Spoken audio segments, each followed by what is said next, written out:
بسم اللہ الرحمن الرحیم الحمدللہ رب العالمین والصلاة والسلام علی رسولہ الامین اما بعد فاعوذ باللہ من الشیطان الرجیم بسم اللہ الرحمن الرحیم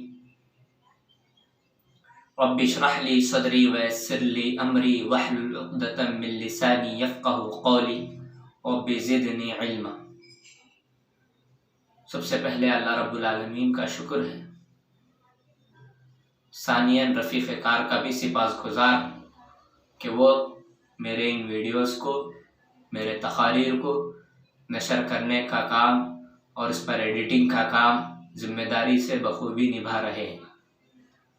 محترم اور معزز ناظرین، آج میری تقریر کا عنوان ہے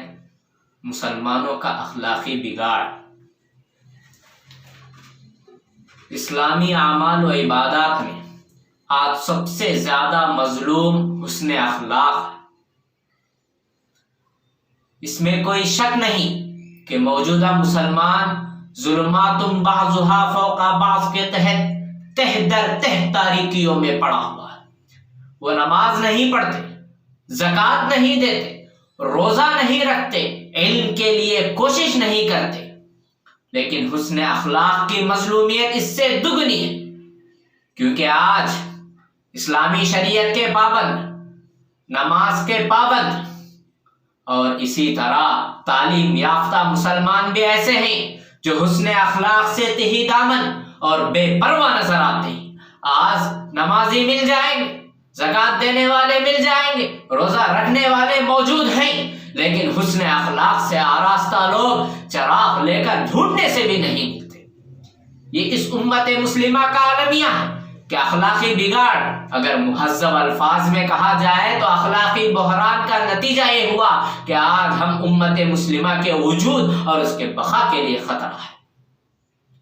اخلاقی بگاڑ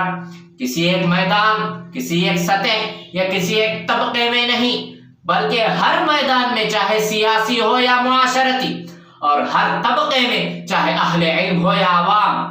اور ہر سطح میں، چاہے اجتماعی ہو یا انفرادی، صاف طور پر دیکھا اور محسوس کیا جا سکتا ہے۔ اجتماعی اعتبار سے اگر دیکھا جائے تو آج مسلمانوں میں معاملات میں دھوکہ دہی، خیانت، فرض ناشناسی، غیر ذمہ دارانہ طرز عمل، غیبت، چغل خوری، ناشائستگی، اسی طرح معاملات میں کمی، تعلقات میں کمی، دھوکہ دہی، بدخواہی،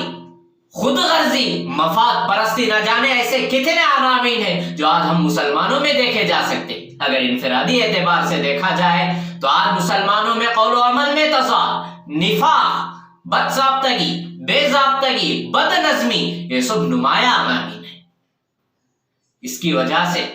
اسلام میں اور اسی طرح اس امت کی ترقی میں بہت بڑی رکاوٹ ہوئی ہے، اور اس سے بھی بڑی رکاوٹ غیر مسلموں کا قبول اسلام ہے۔ یہ الگ بات ہے کہ کسی بھی مذہب کو جانچنے اور پرکھنے کا اولین ذریعہ اس کی تعلیمات ہے، نہ کہ اس کے قوم کے کردار و اعمال۔ اور اسلام اپنے اصول، اپنے تعلیمات اور اپنے عقائد و نظریات کے اعتبار سے آج بھی دنیا کا واحد سچا، مستند اور قابل تسلیم مذہب ہے اور ہمیشہ رہے گا۔ لیکن ذریعہ کیا ہے؟ ذریعہ ہم مسلمان ہیں، کیونکہ جو قوم اس کو قبول کرتی ہے، اس دین کو قبول کرتی ہے، اس دین کو اپناتی ہے، اس کے اخلاق و کردار ہی دوسروں کو جانچنے اور پرکھنے کا اولین ذریعہ ہے۔ لیکن افسوس صد افسوس، آج ہم مسلمانوں کے اخلاق و کردار، عبادات و اطوار، لباس و پوشاک، حسن معاملات اور حسن معاشرت کسی بھی میدان میں اسلام کی صحیح نمائندگی نہیں کر رہے ہیں۔ اسی وجہ سے علامہ اقبال علیہ رحمہ کو کہنا پڑا، سبق پھر پڑھ صداقت کا، عدالت کا، شجاعت کا، سبق پھر پڑھ صداقت کا، عدالت کا، شجاعت کا، لیا جائے گا تجھ سے کام دنیا کی امامت کا۔ آج ہمارے اخلاقی کمی اور کمزوری کی وجہ سے اسلام کی غلط شبیہ پھیل رہی ہے۔ یہ الگ بات ہے کہ اسلامی تعلیمات کو پڑھ کر یا سن کر کچھ لوگ ایمان لا رہے ہیں، اسلام قبول کر رہے ہیں، لیکن وَيَدْخُلُونَ فِي دِينِ اللَّهِ أَفْوَاجًا کہ لوگ جو اسلام میں داخل ہونا یہ اسی وقت ممکن ہے جب ہمارے اخلاق و کردار شریعت اسلامیہ کتاب و سنت کے موافق۔ آپ صلی اللہ علیہ وسلم نے جو اسلام کو پھیلایا وہ تلوار کے ذریعے نہیں بلکہ ہرگز نہیں، بلکہ آپ صلی اللہ علیہ وسلم نے جو پھیلایا ہے وہ اخلاق کے ذریعے، سیرت و کردار کے ذریعے۔ دوست تو دوست، دشمن بھی آپ صلی اللہ علیہ وسلم کے اخلاق سے متاثر ہوئے بغیر نہیں رہے۔ عبداللہ بن سلام رضی اللہ عنہ کے بارے میں آتا تھا، وہ یہودی عالم ہے، جب انہوں نے آپ صلی اللہ علیہ وسلم کا چہرہ دیکھا تو انہوں نے اسلام قبول کر لیا اور کہا کہ یہ چہرہ کسی جھوٹے کا نہیں ہو سکتا۔ آج ایسے ہی اخلاق اپنانے کی ضرورت ہے۔ خود مشرکین مکہ نہ جانے آپ صلی اللہ علیہ وسلم کو کتنے برے القاب، ساحر، کاہن، کاذب سب کہہ کر پکارتے تھے، لیکن جب معاملات کا معاملہ ہے یا اسی طرح اگر امانت داری کا مسئلہ آتا تو آپ صلی اللہ علیہ وسلم کے پاس آ کر امانتیں رکھواتے تھے، کیونکہ وہ جانتے تھے اور وہ تسلیم کرتے تھے کہ آپ صلی اللہ علیہ وسلم صادق و امین ہے، سچے اور امانت دار ہیں، مخلص ہیں۔ آج ایسے ہی اخلاق اور ایسے ہی سیرت و کردار کو ہمیں اپنانے کی ضرورت ہے اور دنیا کے سامنے پیش کرنے کی ضرورت ہے۔ دنیا ہماری کتاب نہیں پڑھتی، کیونکہ کوئی بھی کتاب خود نہیں بولتی اور نہ ہی کوئی تعلیمات خود عمل کا لبادہ اوڑھتے ہیں، بلکہ جو اس کے متبعین ہیں، اس کے پیروکار ہیں، وہ پڑھ کر عملی نمونہ دنیا کے سامنے پیش کرنا ہے، کیونکہ ہم اس نبی کے امتی ہیں جس نے قوموں کو بلکہ شہروں کو جیتنے سے پہلے شہر والوں کے دلوں کو جیت لیا۔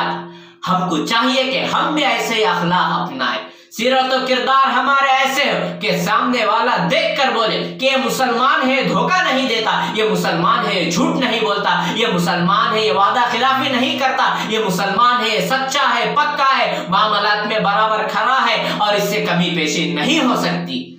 ضرورت ہے آج اس بات کی کہ ہمیں بھی ایسے ہی کردار اور ایسے ہی اخلاق اپنانے کی ضرورت ہے۔ دعا ہے رب العالمین سے کہ اللہ تعالی ہم مسلمانوں کو صحیح اخلاق اور صحیح کردار اور صحیح اعمال اپنانے کی توفیق عطا فرمائے کہ سامنے والا دیکھ کر خود بخود اسلام سے متاثر ہو۔ اور یہ سب سے بڑا پیغام ہے ہمارا ساری دنیا کے لیے اور خصوصاً ہندوستان کے لیے کہ ہم اپنے اخلاق کے ذریعے سامنے والے کو یہ باور کرانے کی کوشش کریں کہ اسلام آیا ہے تو امن کا مذہب ہے، حسن اخلاق کا مذہب ہے اور بھائی چارگی کا مذہب ہے۔